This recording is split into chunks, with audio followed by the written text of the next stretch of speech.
All right, we're here with Tevin Farmer. Tev, welcome back and congrats on the win, man. Thank you, man. I appreciate it. I'm happy to be back. Of course. First off, what was? I'm so sorry. It's all good. Okay. I'm not gonna edit anymore. We're just gonna roll with it. All right. First off, Oh, you gotta get your shirt from who's closet?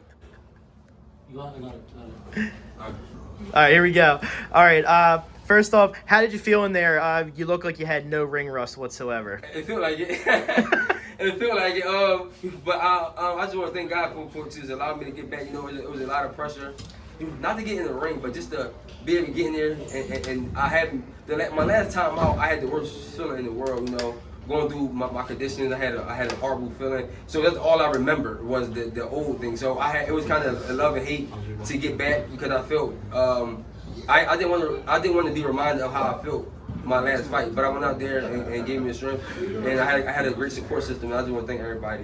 Of course. Now, this is definitely a familiar face that you fought. Also, Yeah. his coaches, G and Rel. Yeah. But what was your game plan heading in the fight, Avery? I didn't really have a game plan. Just use my jet, use my movement, and that's what I did. Use my jet, use my movement. I knew I had good defense. That don't go nowhere. You know that's God given. So I just try to use my head a lot and duck away from punches. I got caught with a few punches from being lazy, but it's boxing. You're gonna get hit, especially when you fight somebody good, right? I grade my performance a C minus, C plus, and I just got some work to do.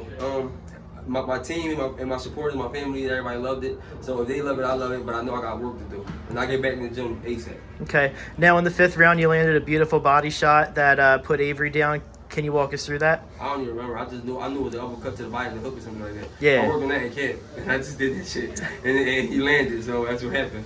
Love it. Now, obviously, it wasn't as planned. You're 3.5 years laid off. Obviously, you had COVID, and then also you had COVID, and then you had that crazy shit with the Bay and all. Was there any type of dwelling after that loss with JoJo? Like, how did you cope with that?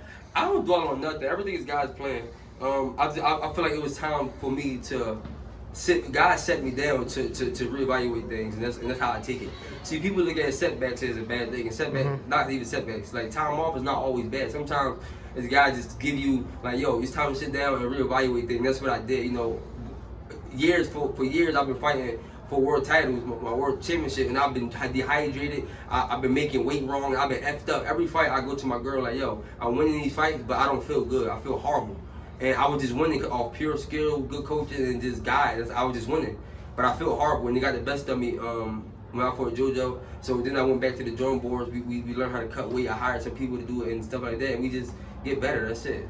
Love it. Now, obviously, you stated in your previous post fight that you are a free agent, which is a blessing because you don't have no ties and no promo. How soon would you like to get back in there? ASAP. You know, I like to get in there ASAP. It was a meaningful fight. I'm okay waiting like another extra month or two. Okay. But it was just another fight to stay busy. Well, I don't consider this a stay busy fight because Avery Sparrow is still Avery Sparrow. I don't give a fuck what nobody say. But another fight just to get in there, I'll get in there ASAP. But if it's a meaningful fight, I'll wait another extra month. I'll do September for a meaningful fight. But if it's a regular typical fight, I'll do the end of July, mid-August. Okay. And my last question, so obviously this was a 135er. Do you feel comfortable fighting at 135, or do you want to go back down to 130? I mean, obviously I'm going back to 130, but I fought 135.